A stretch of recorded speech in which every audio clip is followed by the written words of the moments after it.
In a quiet town on the edge of a sprawling forest, there lived a young man named Ethan Parker. He was 22 years old. From the outside, Ethan's life seemed ordinary. He had a job at a local bookstore, a small apartment downtown, and a few casual friends. But inside his mind, it was chaos. Thoughts spun endlessly, looping with worries about the future, regrets from the past, and fears that had no answers. Even when Ethan sat in silence, his mind felt suffocating.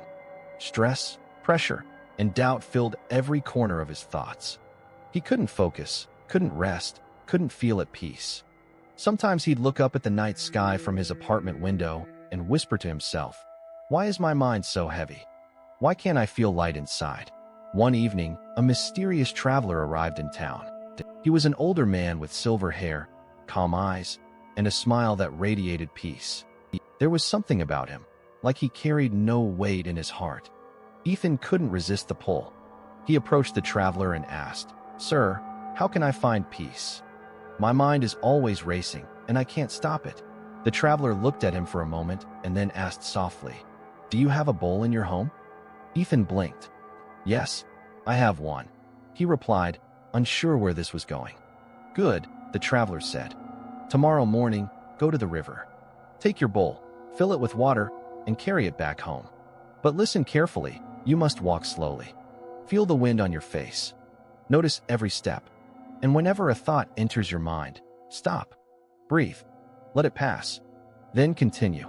Ethan didn't fully understand the lesson, but he was desperate for change, so he agreed to try. The next morning, he walked to the river. The water glistened under the soft morning sun, and the air was crisp. He filled the bowl with water and began the walk home. At first, his mind was relentless. Work worries, old mistakes, doubts about his future. Each time a thought struck, he stopped, took a deep breath, and observed the world around him. He noticed the sway of the trees, the rustle of the leaves, the cool breeze on his skin. Step by step, thought by thought, Ethan continued. With every pause, his mind felt lighter. The noise in his head softened. By the time he reached his apartment, the bowl was still full, but Ethan felt something extraordinary. His mind was empty, calm, and alive in a way it hadn't been in years. That evening, he returned to the traveler. "Sir," Ethan said, "I did as you instructed. I carried the water, but it felt like I left something behind, something heavy in the river." The traveler smiled knowingly. "Yes, Ethan, you left behind the weight of your thoughts. Our minds get cluttered when we live too much in them, thinking, analyzing, worrying.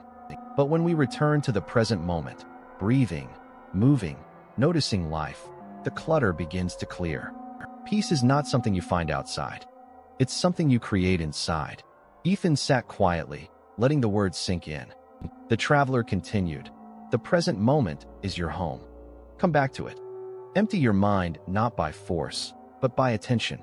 Step by step, breath by breath, moment by moment." From that day, Ethan made a ritual of walking to the river each morning, not to fetch water, but to empty his mind, to be fully present. Slowly, he noticed changes. He smiled more easily. He slept better. He spoke less, but felt more. The chaos didn't vanish completely, but he learned how to return to calm. Days turned into weeks, weeks into months. Ethan faced challenges, stressful workdays, and moments when old worries crept back, but now he had a tool to center himself. The noise in his mind no longer controlled him. He had discovered the secret the traveler had quietly given him. Peace isn't the absence of thoughts. It's the ability to return to stillness despite them. Years later, Ethan shared this lesson with friends and strangers alike. At work, he noticed colleagues overwhelmed with deadlines, anxiety, and endless distractions. He didn't preach. He simply shared the story of the bowl and the river. People began to understand, you don't have to fight your mind. You only need to stop, breathe, and come back to the present moment. Ethan Parker never became famous, never sought awards, and never flaunted his peace. But those who met him noticed a light, a calm strength that drew them in. And every time he walked to the river, watching the water flow, he remembered the traveler's words, "Peace lives in the now." And when you live in the now, you live fully. If your mind feels heavy, if worries pull you under, remember Ethan. You don't have to conquer your thoughts. Just return to your breath, step by step. Let the present moment be your home. Let the river of your mind run free. Because in the quiet, in the stillness, you will find yourself. And that is where peace lives.